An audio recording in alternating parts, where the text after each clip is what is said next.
Buenas noches. Entonces, país Colombia, política económica. ¿Qué es? La política económica son todas aquellas acciones que implementa un gobierno con la finalidad de mejorar las condiciones de desempeño macroeconómico de un país, buscando una estabilidad social, económica y legal. En 2018 se cumplen 20 años del inicio de la más grande crisis económica que ha tenido el país, entre 1999 y hasta 2002, es el rango. Colombia agravó todos sus síntomas: déficit externo, déficit fiscal, desempleo y pobreza. Alcanzaron sus máximos históricos. Tanto el aparato productivo como la misma sociedad colombiana quedaron sumidos en una profunda depresión. Desde entonces y hasta la fecha, desde una perspectiva macroeconómica, el país ha adelantado muchos esfuerzos para poder solventar esta crisis que tuvo con relación a unos malos manejos y malas acciones de política fiscal.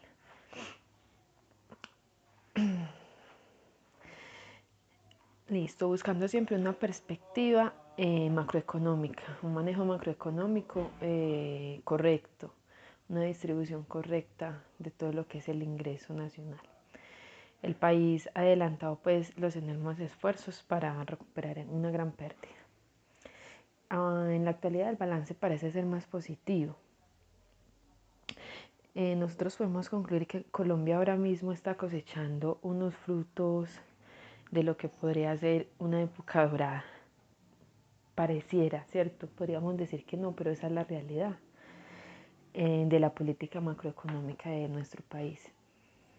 Esto ha sido posible por cuenta de una mezcla de unas buenas decisiones fiscales llamadas también sanas. Estas son intermitentes porque, como lo recordamos, los lapsos del gobierno en los planes de ejecución son cada 4 años. Entonces un gobierno nuevo viene con una política incluida en su plan nacional de desarrollo, tanto tributaria, fiscal y económica, y por ende social, viene con una política, la establece, la ejecuta, demuestra los resultados en esos presupuestos de ejecución correctos, dan avance, dan buenas cifras, el desarrollo global de Colombia se ve aumentando, pero cuando se acaba, empieza a desvanecer, cuando se acaba ese gobierno empieza a desvanecer esa política como tal, porque el nuevo gobierno que llega como tal y por política y por constitución tiene que continuar con la misma línea del plan de desarrollo anterior, lo que hace es desvanecerlo e implementar sus nuevas políticas.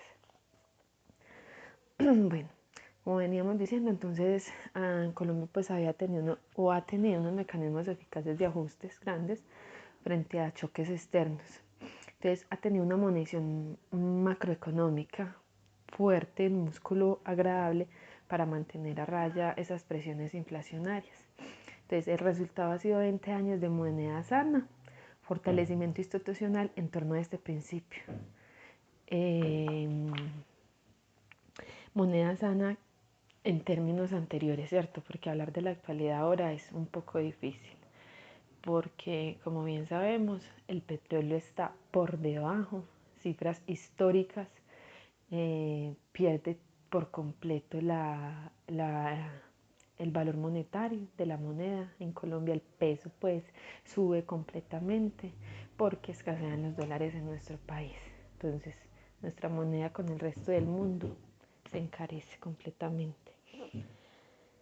Bueno, hablando de una política económica en general, cómo ha implementado, cómo ha sido el desarrollo en estos años en Colombia. Entonces, como lo veníamos diciendo, puede ser malo, ¿cierto?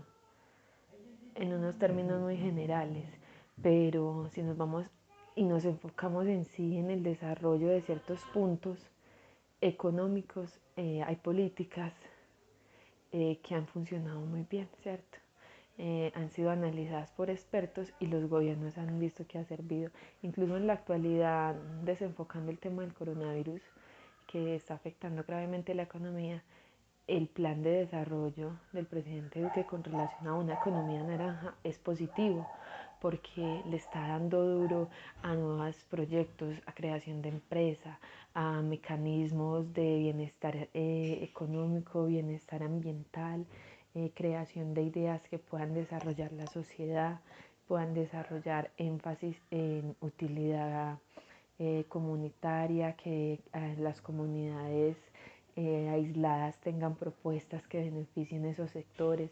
Todo ese tema de la economía naranja ha llevado a que espacios o ideas marginales, por decirlo así, marginales en términos sociales, pues que han sido desechadas, sean ideas concretas que puedan llevar a una ejecución de una empresa, ¿cierto? Bueno, el consumo en la política pues económica de Colombia ha tenido varios comportamientos. A esto se contribuye pues la expansión del 3.5 de la población. Entre más grande sea la población, más hay consumo, ¿cierto? Entre más personas hayan en un grupo familiar, más se consume. Entre más se consume y entre menos sea la calidad del ingreso a ese grupo familiar y más sean las personas, menos oportunidades hay. Porque cuando el grupo familiar es grande y el ingreso que entra es mínimo, se tiende pues a una pobreza. Entonces, el crecimiento ha sido el 3.5 en los hogares, el aumento del consumo, el 3.5 en los hogares colombianos durante el 2008. La progresividad pues del efecto del aumento del impuesto al valor agregado, eso ha afectado también en gran parte el consumo. En términos fiscales, el aumento del IVA del 16 al 19, consecuencia pues de políticas fiscales anteriores, cuando se aprobó pues la reforma tributaria del 2016, eso fue una de las grandes controversias. Entonces, el IVA, como ya sabemos, es un impuesto al valor agregado, o sea, el consumo. El IVA afecta al consumidor final.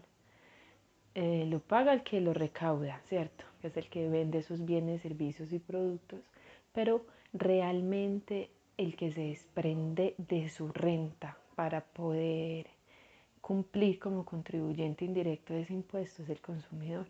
Y consumidores somos todos, desde familias estrato 6 hasta familias estrato 0. Todos tenemos que consumir para poder sobrevivir. Entonces, la convergencia de la inflación pues ha sido una meta. El mantenimiento de una política monetaria moderadamente expansiva, lo que estábamos hablando. Entonces, tratando de evitar una, una inflación, se redujo pues las tasas de interés del crédito y consumo, mejorando el dinamismo de la cartera, principalmente en el segundo semestre del 2018. Lo que hace el Banco Central, pues en este caso el Banco de la República, al hacer una reducción de las tasas de interés de crédito es porque hay buena economía. Entonces, ¿qué hacen? Necesitan que haya dinero circulando. Entonces, dentro de esa esfera de lo que es el dinero y los cambios que tiene dentro de un ciclo en una economía, lo que hace el Banco de la República es bajar las tasas de interés para que la gente pueda adquirir productos financieros, el banco preste ese dinero y ese dinero empiece a rotar en la economía.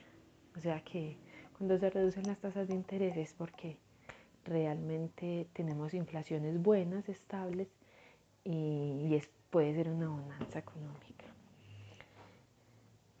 Bueno, el consumo final del gobierno, eso en términos pues ya macroeconómicos, registró un incremento del 5.9 en 2018, superior al 3.8 observado en 2017. Entonces, aquí cuál es el reflejo. El gobierno aumentó su consumo, puede ser por proyectos, desarrollos, aumentó su carga administrativa, entonces esos consumos, esa carga administrativa genera consumos, personal, proyectos, hablando pues en un paralelo con un gasto público. Debido en parte, como se decía, por el ciclo electoral y a la realización del censo de la población. ese es el consumo, esos grandes proyectos. La inversión y el ahorro son términos pues muy conjuntos, llevándolo en relación a la política económica del país. Pues las medidas que generalmente se toman en Colombia son para fomentar el ahorro y la inversión. Ese es el énfasis de una política económica, hablando en términos de inversión y ahorro, teniendo en cuenta que la inversión genera valor agregado y el valor agregado genera crecimiento económico, y el crecimiento económico, aunque no sea tan cierto, genera mayor bienestar social, cumpliendo con lo que promulga pues nuestra Constitución, que habla de que Colombia es un Estado, ¿cierto?, social de derecho, y que promulga el bienestar igualitario para todo ser individuo dentro de esta república. Pues eso no es cierto, pero eso dice la Constitución. Aunque el ahorro no tiene una incidencia pues fuerte de practicabilidad ahora en la sociedad, se puede decir que toda la inversión del gobierno conlleva ahorrar, ¿cierto? Cuando se habla de inversión en términos gubernamentales y dentro de la política económica que tiene Colombia, es que el fisco de forma pues tributaria recoja dinero, recaude dinero en términos de impuestos, en términos de tasas, gravámenes, semaforizaciones, impuestos municipales y nacionales, para que ese dinero que le entre al país genere todo el proceso de desarrollo de un plan nacional, como lo venía diciendo ahorita, y no solamente de un plan nacional, sino también que fomente la inversión. Y la inversión viene basándose en que en términos gubernamentales la inversión es desarrollo, carreteras, colegios, hospitales, fomento a la construcción, fomento a la vida sana, fomento a la salud, protección de los desamparados, subsidios. Esa es la inversión del Estado, porque la inversión en términos económicos del Estado es invertir en el desarrollo de esa sociedad. Los gastos públicos pues en relación con la política económica de ese país, pues como pregunta de la profe, de ese país, pero pues en este caso el mío, que es Colombia. Entonces, de acuerdo con las cifras oficiales del Ministerio de Hacienda y Crédito Público, el gasto total del gobierno nacional registró un aumento superior pues a 11 puntos porcentuales del producto en los últimos 27 años. El crecimiento fue más rápido en la década de los 90, cuando se ascendió del 8% del Producto Interno Bruto en 1990 al 15.8%. Ya en 1999, pues principalmente por el crecimiento de las transferencias territoriales, los intereses de deuda, los gastos de personal y los pagos por pensiones. En los 10 años siguientes, el gasto pues se mantuvo en una tendencia ascendente, pero es menor ritmo pues, al pasar del 15.4% del Producto Interno Bruto en 2000 al 19% del Producto Interno Bruto en 2009, ¿cierto? Tuvo un aumento. En el 2010 el gasto pues siguió ascendiendo al 17.6% del Producto Interno Bruto y luego aumentó gradualmente hasta situarse en el 19% del Producto Interno Bruto en 2019. O sea que el gasto aumentó. Si el gasto aumenta, el gasto público aumenta, quiere decir que hay desarrollo nacional, que hay desarrollo social, que hay desarrollo económico, hay infraestructura, hay empresas, hay generación de empleo, hay renta, hay desarrollo social. Listo, entonces hablando pues de temas de multiplicador del gasto con énfasis a la política económica, bueno, ¿qué es un multiplicador del gasto? Es un indicador, que ayuda a medir la efectividad de la política fiscal, es decir, el incremento que se genera en la renta agregada por cada peso que el gobierno gasta en la economía, ¿cierto? Es un aumento de ese gasto que se tenía estipulado, pero que va a generar un beneficio adicional. Entonces se tiene la creencia de que cuando el gobierno aumenta el gasto en la economía, como en infraestructura social, colegios, hospitales, esto fomenta el crecimiento pues de la economía. Por esto en las épocas de crisis como ahora, los asesores de política económica recomiendan que el gobierno aumente su gasto público para construir carreteras, etcétera, ¿cierto? Hablando en términos de política fiscal. La política monetaria no tiene nada que ver con este concepto porque va dirigida a términos y conceptos de economía con el Banco Central. Y el Banco Central, pues como ya lo sabemos, y el gobierno tienen pues autonomía, ¿cierto? Son entidades con autonomías moderadas. Entonces el multiplicador del gasto tiene que ver, el gasto multiplicador tiene que ver es más con el gobierno, cómo el gobierno gasta su dinero. Entonces esa política económica tiene que ir basada en cómo se va a gastar ese dinero para generar un buen resultado.